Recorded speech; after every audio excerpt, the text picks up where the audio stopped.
नमस्कार दोस्तों, आप सही कदा विक्टर पे स्वागत है। कैसे हो आप लोग। बिहार एसएससी यानी कि बीएसएससी में भर्ती आ रखी है आप सभी के 10+2 लेवल पे, यानी केवल 12वीं लेवल पे। ऐसा नहीं है कि केवल बिहार के लोग डाल सकते हैं। अगर आप मेरे वीडियो कहीं से भी देख रहे हो ऑल इंडिया, तो कहीं से भी आप अप्लाई कर सकते हो। ठीक है, तो इस वैकेंसी में क्या क्वालिफिकेशन रहेगी, क्या एज क्राइटेरिया रहेगा, क्या सिलेबस रहेगा, क्या सिलेक्शन प्रोसेस रहेगा, मैं आप सभी को सब कुछ बताऊंगा वन बाय वन। आप पूरा रियल ऑथेंटिक और जेन्युइन दूंगा, आपको कोई भी मन में डाउट नहीं रह जाएगा। चलते हैं वीडियो को स्टार्ट करते हैं। वीडियो अच्छी लगे वीडियो को लाइक कर दें, चैनल को सब्सक्राइब कर देना। इसका पीडीएफ मैं आप सबको टेलीग्राम पे प्रोवाइड कर दूँ, टेलीग्राम से जुड़ जाएगा, लिंक मैंने डिस्क्रिप्शन बॉक्स में दे दिया। इंस्टाग्राम चलाते हैं तो इंस्टाग्राम पे मुझे फॉलो भी कर सकते हो, लिंक सभी का डिस्क्रिप्शन बॉक्स में है। चलते हैं वीडियो को स्टार्ट करते हैं। सबसे पहले हम बात करेंगे वैकेंसी कहाँ पर आई है। तो वैकेंसी की बात करते हैं तो वैकेंसी आई है हमारी बिहार कर्मचारी चयन आयोग। जैसे आपने एसएससी का नाम सुना होगा, वैसे बी एसएससी होती है। ठीक है, यानी कि बिहार कर्मचारी चयन आयोग, यानी बिहार स्टाफ सिलेक्शन कमीशन होती है। यहाँ पर जो भर्ती आ रखी है आप सभी देखेंगे तो ये केवल होती है मेरे भाई इंटर स्तरीय। इंटर स्तरीय का मतलब है केवल आप सभी की 12वीं 10+2 लेवल पे। ठीक है, अब सबसे पहले हम इसकी बात करेंगे कब से फॉर्म स्टार्ट हो रहा है वन बाय वन। 27 सितंबर से आप सभी का फॉर्म स्टार्ट हो रहा है। और इसकी लास्ट डेट क्या है, लास्ट डेट आप सभी की है 11 नवंबर। यानी कि बहुत लंबा फॉर्म इन्होंने दिया है। 27 सितंबर, फिर अक्टूबर, फिर नवंबर, काफी अच्छा टाइम दे रखा है इन्होंने आवेदन करने के लिए। देखिए, आवेदन आप सभी को ऑनलाइन करना पड़ेगा, इसकी ऑफिशियल वेबसाइट पे जाके ऑनलाइन आवेदन होगा, कोई भी ऑफलाइन फॉर्म वगैरह भर के नहीं भेजना। उसके बाद अगर आप यहाँ पर देखेंगे तो वैकेंसी के बारे में बता रखा है, सभी वैकेंसी के बारे में बता रखा है कि निम्न वर्ग की लिपिक, लिपिक मतलब कि आप सभी क्लर्क हो गया। ठीक है, यहाँ पर पूरी वैकेंसी के बारे में बता रखा है और यहाँ क्वालिफिकेशन के बारे में बता रहा है, लेवल के बारे में बता रखा है और किस किस विभाग में, वो भी आप सबको देखिए। विभाग भी बहुत जरूरी है आप सभी, क्योंकि आपका विभाग अगर अच्छा नहीं मिला आपको और आपके प्रदेश में नहीं मिला तो क्या ही मतलब है, मतलब आपके जिले में नहीं मिला। जैसे कि पथ निर्माण विभाग है, ठीक है, मध्य निषेध विभाग है, गृह विभाग है, आरक्षी शाखा, गृह विभाग, आरक्षी शाखा, विविध शाखा, श्रम संसाधन विभाग है, अल्पसंख्यक कल्याण विभाग है। तो ये काफी अच्छी है। ये इसी तरह की वैकेंसी हमारी यूपी में भी आती है, जिसको हम जूनियर असिस्टेंट की वैकेंसी बोलते हैं। उसमें भी ऐसे विभागवार वैकेंसी आती है, इसमें पीडब्ल्यूडी अपना सेलेक्ट करना हो, पीडब्ल्यूडी सेलेक्ट करना हो, या फिर आप कोई अल्पसंख्यक विभाग जाना चाहते हैं, किसी विभाग में जाना चाहते हैं, तो वो पूरी विभाग वाली लिस्ट आती है। उसके बाद आप सभी को उसके चॉइस देनी पड़ती है। तो ये पूरी वैकेंसी आ रखी है और हर वैकेंसी के बारे में सब कुछ बता रखा है, कितनी टोटल वैकेंसी है। चलिए अभी हम इसके बारे में लास्ट में देखेंगे, पहले हम इसके बारे में ऊपर ऊपर की डिटेल देख लेते हैं।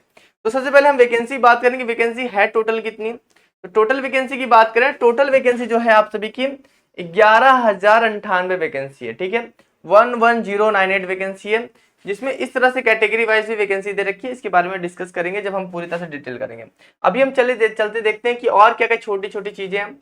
देखिए, यहाँ पर आप सभी की न्यूनतम शैक्षिक अब तक क्या बोल रखी है आप सभी की, आपको 12वीं पास होना चाहिए, वो भी अंतिम तिथि तक। अंतिम तिथि यानी कि 11 नवंबर तक आप सभी क्वालिफाई होने चाहिए, अंतिम तिथि तक। ठीक है, 12वीं।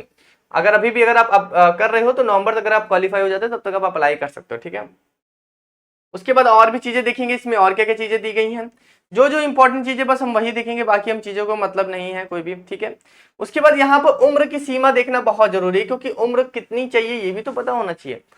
तो उम्र जो होगी वो 1/8/2023 से काउंट होगी, जो अंतिम होगी वो 1/8/2015 तक। यानी कि इसमें मिनिमम आयु जो मांगी गई है मेरे भाई, 18 साल इसमें मिनिमम आयु मांगी गई है। अगर आप 18 साल के नागरिक हो, ऑल इंडिया कहीं से भी बिलोंग करते हो, तो आप इसमें अप्लाई कर सकते हो। इसकी अगर बात करें कि अगर आप जर्नल हो, अगर पुरुष में हो, तो ये तो 18 साल मिनिमम होगी। मैक्सिमम कितनी है, मैक्सिमम जो 37 ईयर है, यानी कि 37 साल तक अगर हो तो अप्लाई कर सकते हो। उसके साथ अगर आप फीमेल हो, अनारक्षित मतलब कि अनरिजर्व में हो, यूआर में हो, जनरल हो, तो 40 साल। अगर आप पिछड़ा वर्ग हो या अत्यंत पिछड़ा वर्ग हो, यानी कि ओबीसी हो या फिर अत्यंत पिछड़ा वर्ग आता है, उसमें पुरुष महिला हो, तो आप सभी को कितने 40 साल तक आप अप्लाई कर सकते हो। अगर आप अनुसूचित जाति हो, एससी हो या एसटी हो, अनुसूचित जनजाति हो, तो पुरुष या महिला हो तो 42 साल तक आप अप्लाई कर सकते हो। यानी कि एज में काफी सारा छूट मिल रखा है सभी को। ठीक है, तो ये इसके एज का क्राइटेरिया हो गया मेरे भाई। अब चलते हैं मेरे भाई कि क्या क्या चीजें हो सकती है। तो उसके बाद यहाँ पर और भी चीजें, अब इसके बाद हम बात कर लेते हैं कि इसमें शुल्क कितनी लगेगी। ठीक है, शुल्क कितनी लगेगी। देखो जैसे कि अगर मैं बात करूं आप सभी से कि सामान्य वर्ग, जनरल और ओबीसी और अत्यंत पिछड़ा वर्ग पुरुष अभ्यर्थी, उनको देना है 540 रुपए। काफी ज्यादा फीस है, ऐसी बात नहीं, कम तो नहीं है मेरे भाई। उसके बाद आप सभी की अनुसूचित जाति, अनुसूचित जनजाति, बिहार के स्थायी, अगर आप बिहार के स्थायी बिहार के हैं तो मेरे भाई आपको 135 रुपए देना पड़ेगा। सभी श्रेणी के दिव्यांग के लिए, अगर अनुसूचित जाति अनुसूचित जनजाति समान हो तो 135 रुपए। बोला है कि सभी श्रेणी की महिलाएं सिर्फ बिहार के स्थायी आवासों के लिए आप सभी को 135 रुपए देना, बिहार राज्य के बाहर के सभी श्रेणी की पुरुष और महिलाओं को 540 रुपए देना। यानी कि अगर आप बिहार से हो, अगर आप इस तरह से आरक्षण में आते हो तो आपको 135 रुपए देना। अगर आप बिहार के बाहर के हो मेरे भाई तो आपको 540 रुपए फीस पेमेंट करनी पड़ेगी, ठीक है। तो बिहार के लोगों के लिए छूट है क्योंकि उनके राज्य के हैं। उसके बाद हम बात करते हैं इसकी ऑनलाइन वगैरह की बात बता दिया कि 27 तारीख से इसका ऑनलाइन सेशन होगा और आपका 9 नवंबर तक जमा कर दिया जाना चाहिए, 11 इसकी लास्ट डेट है, ठीक है। उसके बाद बात करते हैं यहाँ पर आप सभी का पेपर कैसा होगा, पेपर की क्वालिटी कैसी होगी, भाई क्या पूछा जाएगा ये भी तो पता होना चाहिए। तो मेरे भाई आप सभी का ऑब्जेक्टिव टाइप क्वेश्चन पेपर होगा जिससे आप सभी का एमसीक्यू होता है, उस तरह से है। यहाँ पर बोला गया है कि प्रारंभिक परीक्षा, यहाँ पर ये इन्होंने बोला है करीब 40,000 बच्चे इस फॉर्म को भरेंगे, मतलब ये तो ज्यादा ही होगा, 40,000 से अधिक ही लोग भरेंगे, ठीक है। बोला अधिक आवेदन प्राप्त होने पर प्रारंभिक परीक्षा एक से अधिक चरणों में होगी। एक से अधिक चरणों में यानी कि आप सभी का एक ही दिन में कंडक्ट नहीं होगी, एक से ज्यादा दिन, यानी कि आप सभी की एक से ज्यादा शिफ्ट में होगा। यानी कि हो सकता है आप सभी का दिसंबर से स्टार्ट हो और चलती रहे जनवरी तक, क्योंकि बहुत लाखों फॉर्म पड़ेंगे यहाँ पर, ठीक है। विभिन्न चरणों में आयोजित की जाएगी। साथ ही साथ यहाँ पर इन्होंने ये भी बोल दिया है कि इसमें नॉर्मलाइजेशन भी होगा, समानीकरण यानी कि नॉर्मलाइजेशन होगा, इक्वलाइजेशन होगा आप सभी का। और मेरे भाई ये जान लो कि इसमें 2 पेपर है, एक प्रारंभिक परीक्षा है, एक आपकी मुख्य परीक्षा, यानी कि प्री है और मेंस है। तो प्री में अगर देखा जाए तो प्री में आप सभी का क्या होगा, मतलब कि करीब आप सभी का एक ऑब्जेक्टिव टाइप पेपर होगा जिसमें आप सभी का नॉमिनेशन वगैरह भी होने वाला है, ठीक है। बोला गया प्रारंभिक परीक्षा वस्तुनिष्ठ प्रकृति की होगी, यानी कि एमसीक्यू टाइप की होगी, मल्टीपल चॉइस क्वेश्चन होंगे सबके।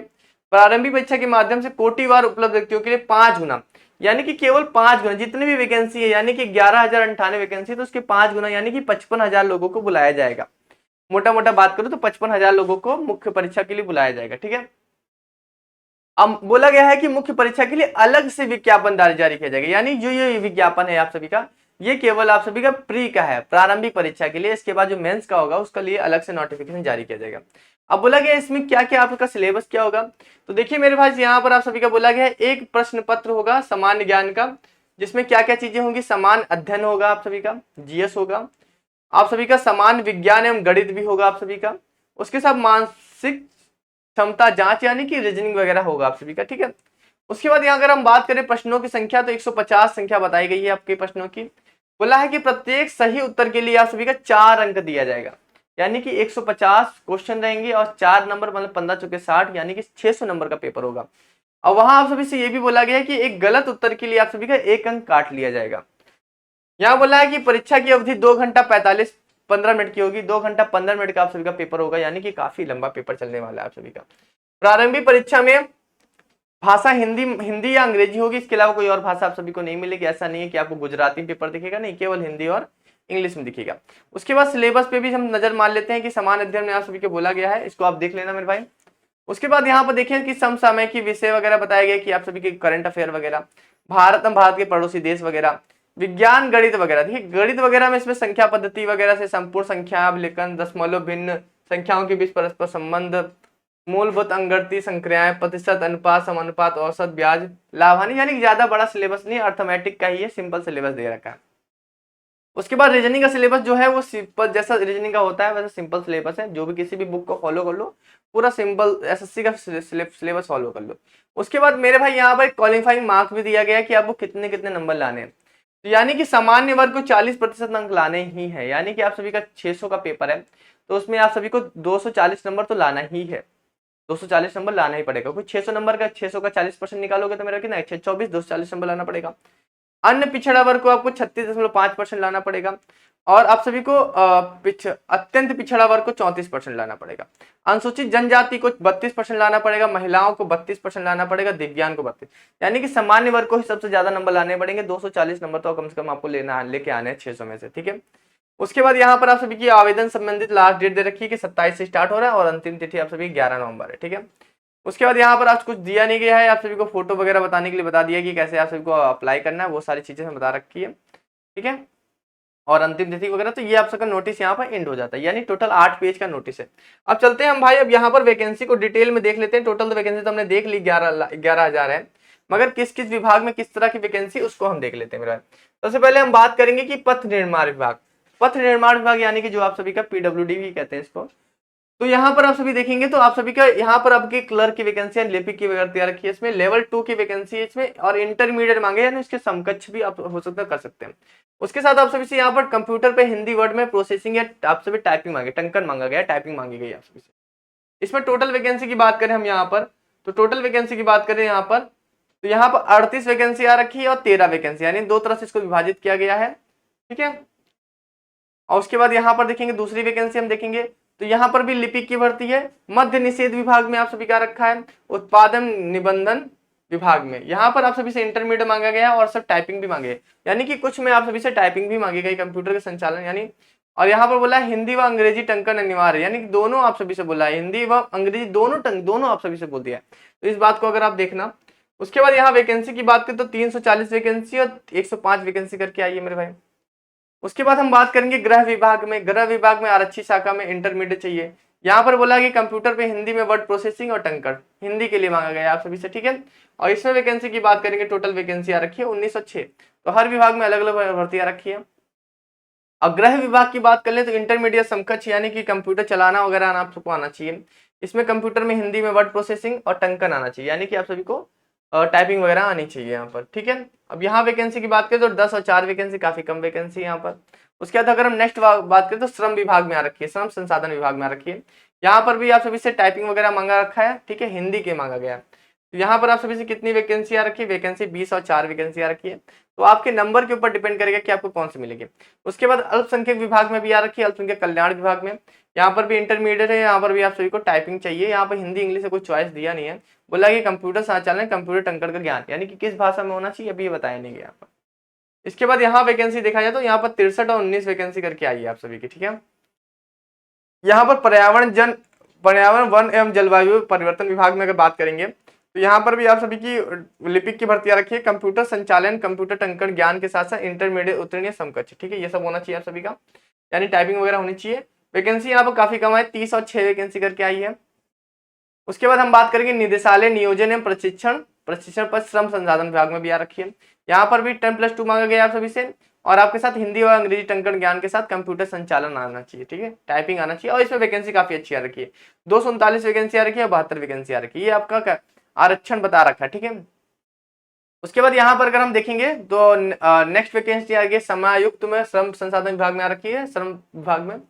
यहाँ पर आप सभी से काफी कुछ बोला गया है, हिंदी और अंग्रेजी टंकन दोनों आप सभी का होना चाहिए, एवं कंप्यूटर संचालन में विंडो ऑपरेटिंग सिस्टम यानी MS वर्ड वगैरह चलाना आना चाहिए, MS एक्सेल वगैरह यानी कि MS पॉइंट मॉर पॉइंट, ये सब चीजें पे आप सभी को काम करना आना चाहिए।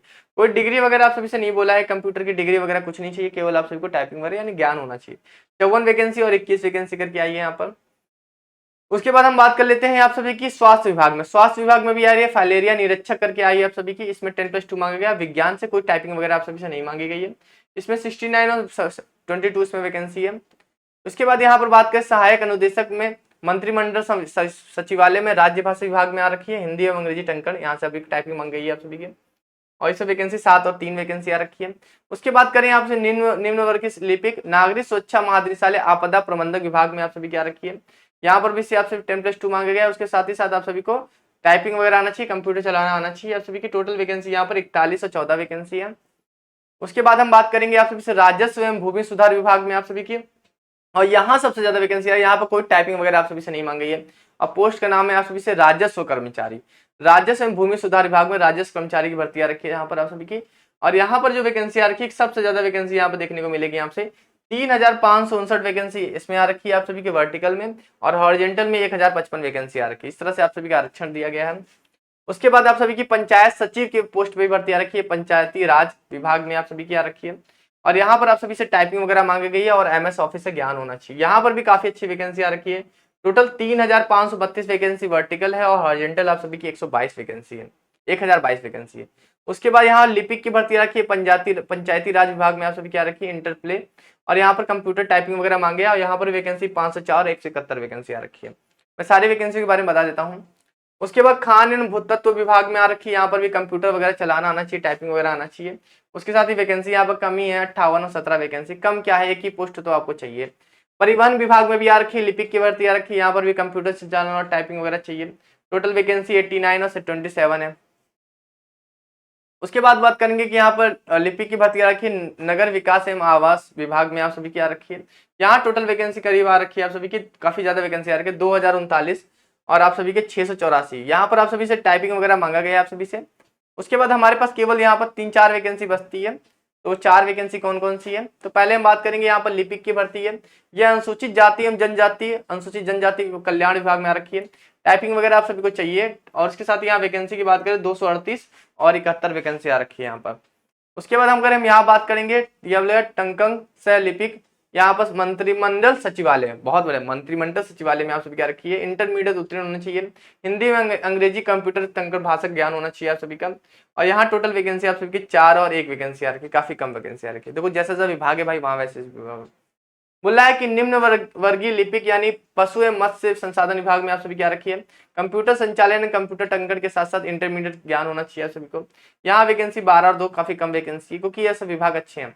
उसके बाद यहाँ पर आप सहकारिता विभाग में आप सभी की कंप्यूटर टाइपिंग वगैरह मांगी है, 10+2 लेवल की भर्ती है।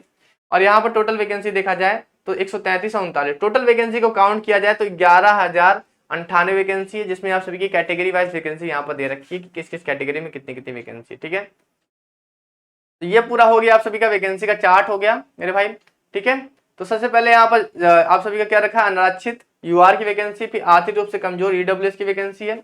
उसके बाद पिछड़ा वर्ग, फिर अत्यंत पिछड़ा वर्ग, फिर अनुसूचित जाति, फिर अनुसूचित जाति, फिर पिछड़े वर्ग की महिलाओं की वैकेंसी रखी है और कुल पदों की संख्या रख रखी है। ठीक है, तो ये आप सभी की टोटल वैकेंसी यहाँ पर बता दी गई मैंने मेरे द्वारा। आप सभी को मुझे लगता है कि आपको कोई डाउट नहीं रह गया होगा। और वैकेंसी को देखो जितना अच्छा नंबर रहेगा मेरे भाई उतना अच्छा विभाग मिलेगा आप सभी को। आप प्रेफरेंस भरते समय भी आप ध्यान देना, जब आप सभी का मेंस हो जाएगा तो उसके बाद प्रेफरेंस के लिए आएगा, तो प्रेफरेंस भरते देखते हैं फॉर्म में भी, फॉर्म कैसे भरेंगे 27 तारीख को जब फॉर्म आएगा तब भी देखेंगे कैसे फॉर्म को भरना है। ठीक है, तो अभी के लिए अलविदा, मिलते हैं नेक्स्ट वीडियो में। Thank you so much.